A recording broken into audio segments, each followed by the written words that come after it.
Salut tout le monde, j'espère que vous allez bien, bienvenue dans cette nouvelle vidéo dans laquelle aujourd'hui on va parler un peu de mes attentes, de mes envies en tant que lecteur, des titres qui arrivent au catalogue VF des éditeurs, sur lesquels j'irai automatiquement, et puis les titres que j'ai envie de voir aussi un petit peu arriver dans les catalogues. Alors, ce sera un petit peu de spéculation, rien d'extraordinaire de ma part, je n'ai pas été piocher des titres incroyables ou sortis du fin fond du catalogue VO, non, loin de là, je me suis basé sur les connaissances et les envies que j'ai déjà, les séries que j'ai déjà en cours, et aussi les titres peut-être que j'ai un petit peu loupés au cours de l'année 2024 et sur lesquels j'irai potentiellement en 2025. Je vous propose de commencer à faire ce tour d'horizon de lecteurs du côté de chez Panini, puisque chez Panini, ça commence fort au mois de janvier, avec deux titres qui m'intéressent, à savoir l'omnibus du Daredevil de Ann Nocenti, qui est un titre forcément qui m'intéresse et qui arrive juste après Frank Miller, il me semble, si je ne dis pas de bêtises. Et puis il y a également le Deluxe Shadowland de Andy Deagle, il me semble, si je ne dis pas de bêtises non plus, qui est un titre qui, je sais, est moyennement apprécié de la part des lecteurs de Daredevil, relativement en dessous en termes de qualité de tous les autres runs de Daredevil, mais c'est un titre sur lequel j'irai à un moment donné parce que j'ai quand même envie de savoir ce qui s'y cache, ce que je pourrais lire de ce côté-là et ce que ça pourrait m'apporter en tant que lecteur de Daredevil. Très honnêtement, avec ces deux titres qui arrivent, eh bien, il me manquera plus grand-chose du côté de chez Daredevil, si ce n'est peut-être le run de Charles Soules, qui me permettrait d'enchaîner par la suite sur Zdarsky. Mais concernant le run de Zdarsky, je n'irai que sous le format omnibus, je pense. Je n'ai pas pour l'instant envie, ni la volonté d'ailleurs, d'aller sur les Deluxe. Du côté de chez Panini, il y a également le Spider-Man de Straczynski qui ressort en format poche, je crois, à partir du mois de février. Si je ne dis pas de bêtises, n'hésitez pas à me corriger dans les commentaires. Bon, autant je suis très fan du Spider-Man de Straczynski, dont j'avais lu les quelques tomes qui étaient sortis précédemment, autant je n'irai pas sur ce format poche, et encore une fois, pour Straczynski, j'attendrai une sortie omnibus, parce que les Spider-Man, c'est plutôt la collection que je fais en omnibus. J'ai quasiment tout ce qui est sorti de Spider-Man, si ce n'est peut-être le Roger Stern et le Spider-Man de 2099. Mais pour le reste, je les ai quasiment tous. Et c'est ce qui va également poser problème, c'est qu'en fait, là, ma bibliothèque d'omnibus est totalement pleine. Donc il va falloir très très vite que cette année se termine avec la fin de la construction de la maison et que la pièce de lecture soit prête, parce qu'il me manque automatiquement une autre bibliothèque là. Et enfin, pour finir, du côté de chez Panini, il y a bien sûr en mars l'omnibus du Spider-Man de Michelini et de Mark Bagley, sur lequel j'irai, qui va me permettre de continuer ma petite démarche de découvrir les lectures du tisseur que je n'avais pas lues. Moi j'adore, c'est des lectures un peu doudou, que j'aime, que je kiffe, qui me font... Il y a très peu de lectures Spider-Man en fait que je n'ai pas aimé, très honnêtement, donc je ne suis pas vraiment très objectif quand je parle de Spider-Man. Et toujours du côté de chez Panini, si on revient un petit peu sur les titres que j'ai loupés en 2024, il y a 8 Billion Jennies, je crois, que j'ai loupé, sur lequel j'aimerais aller tôt ou tard. Et il y a les titres aussi qui m'intéressent de la Planète des Singes. Voilà. Planète des Singes, alors j'ai jamais lu le roman, pour être totalement sincère, mais les films, je les ai quasiment tous vus. Des plus vieux aux plus récents. Je suis très très fan et j'ai très envie de voir ce qui se fait en comics du côté de la Planète des Singes, donc peut-être qu'à un moment donné aussi sur la chaîne, on en parlera. Du côté de chez Urban, au mois de janvier, sort le Superman Chronicle 1988, mais soyons honnêtes, sur les Chronicles, je suis très en retard. J'ai déjà 2 Chronicles de retard sur Superman, j'ai 1 Chronicle de retard sur Flash, j'ai arrêté les Chronicles JSA pour lesquels les lectures étaient de façon moyenne, de façon générale très moyenne, donc j'ai pas continué ces lectures là. Par contre, j'ai très envie de continuer les Superman et les Flash, mais au prix du titre plus le retard que j'accumule, j'irai pas tout de suite sur les sorties Chronicle, soyons clairs, à moins d'un énorme coup de cœur ou peut-être d'une prime de la part de mon employeur, qui sait.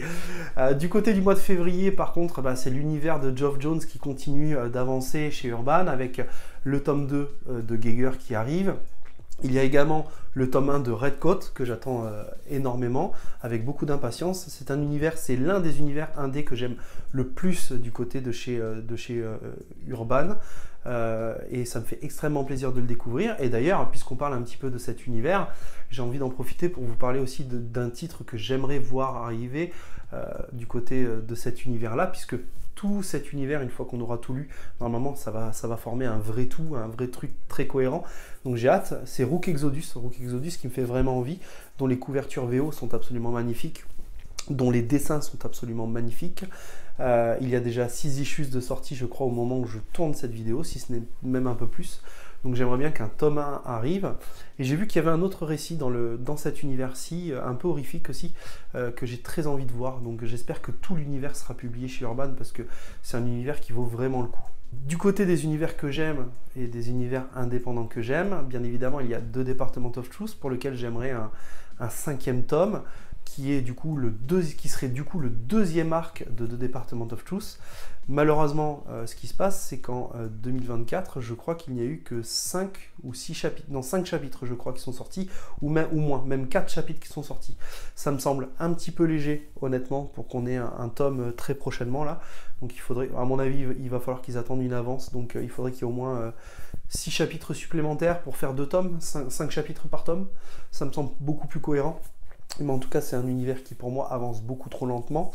Et également, dans les univers indépendants que j'aime et qui sont publiés du côté de chez Urban, bah, c'est World Tree.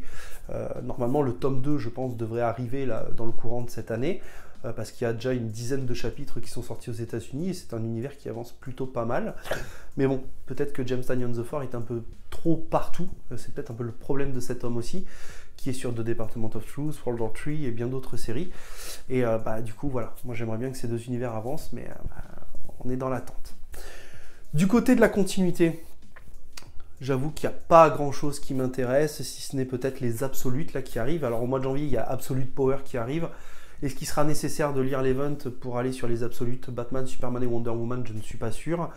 Pour information, et merci à Comics Guardian qui me l'a communiqué, c'est un univers qui est hors continuité au début, mais qui devrait rejoindre la continuité par la suite. À voir ce que ça donne, mais personnellement, c'est des titres qui m'intéressent au vu des scénarios, des dessins et de ce qu'en disent les copains, parce que oui, ça compte, ce que disent les copains aussi. C'est un peu l'influenceur influencé d'une certaine manière. Mais ouais, c'est des titres sur lesquels j'irai peut-être un petit peu par curiosité quand même.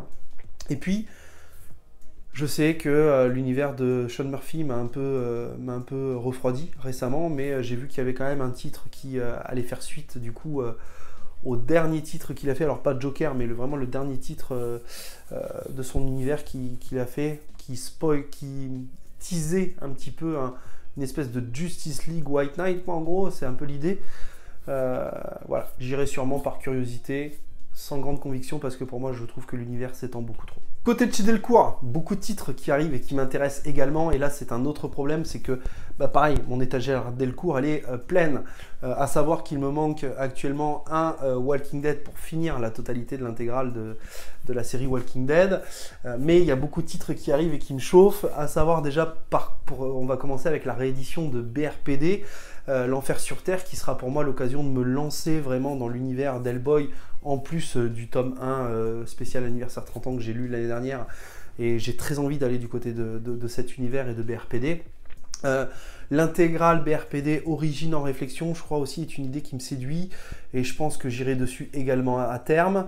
Lord Baltimore, oui, Lord Baltimore, j'ai aimé le tome 1 de Lord Baltimore, pourquoi je n'irai pas sur le tome 2 à terme aussi, mais pareil, c'est des gros titres qui prennent de la place, et j'ai plus de place, c'est le problème. Et un autre titre qui me fait de l'œil et qui j'espère arrivera en 2025, alors ça c'est... Voici, ça devrait arriver en 2025, je crois que Thierry Mornay l'avait dit dans la vidéo interview, mais c'est Ultra Mega tome 2. J'ai très hâte de voir ce qu'on va nous pondre après déjà 2 ans, 3 ans honnêtement. Donc ouais, ça a été un petit peu long, mais j'ai très hâte. Et après, sur les titres Delcourt qui devraient arriver, on verra. Je suis pas trop à jour honnêtement de ce qui va sortir sur le catalogue Delcourt. Mais déjà les rééditions Hellboy, ouais, ça me chauffe de fou. Et après on verra, peut-être qu'on aura la chance d'avoir d'autres titres peut-être qui seront en lien avec des sorties cinéma, j'en sais rien. Du côté du label 619, 3 titres sur lesquels je vais vous parler un petit peu, mais je ne vais pas trop m'attarder. C'est forcément le Mutafukas 2 tome 3 qui sera la conclusion de cette série, de cette deuxième série de Mutafukaz. Est-ce que c'est le moment de conclure cet univers et de lui dire au revoir, ou est-ce qu'il y aura d'autres titres Mutafukaz dans l'univers? Je ne sais pas, très honnêtement. J'avoue que je suis un peu balance par rapport à ça, parce que d'une certaine manière, j'ai très envie que l'univers s'arrête, de le quitter en très bons termes. Et d'un autre côté, mon cœur de lecteur attaché à cet univers n'a pas envie qu'il s'arrête. Forcément, c'est logique. Mais je pense que les meilleures choses ont toujours une fin. Slum Kid tome 2. Slum Kid tome 2, oui, c'est un deuxième tome 2 que j'attends, un deuxième tome d'une deuxième série que j'attends.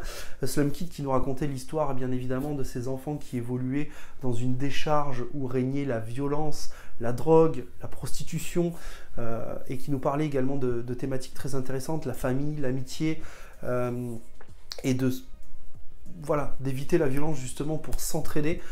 C'est un titre que j'ai trouvé très intéressant et très attachant d'une certaine manière, de par ses personnages et de par l'envie qui règne au sein des personnages, et surtout la fin de ce tome 1 qui m'avait... Waouh, c'était assez cool en vrai, on va pas se mentir. Et puis il y a le projet, alors si je dis pas de bêtises, je sais plus, c'est Mathieu Bablé je crois, je ne sais plus, Shin Zero, avec ces personnages là qui ont été à un moment des super-héros, ou qui sont des super-héros à la retraite, ou qui sont des super-héros qui n'ont jamais été vraiment reconnus, avec des combinaisons un peu de Power Rangers. Voilà, je suis pas très à jour honnêtement sur le scénario de Shin Zero, mais c'est un titre qui m'intéresse de par ses dessins déjà, et puis très curieux de ce titre là honnêtement.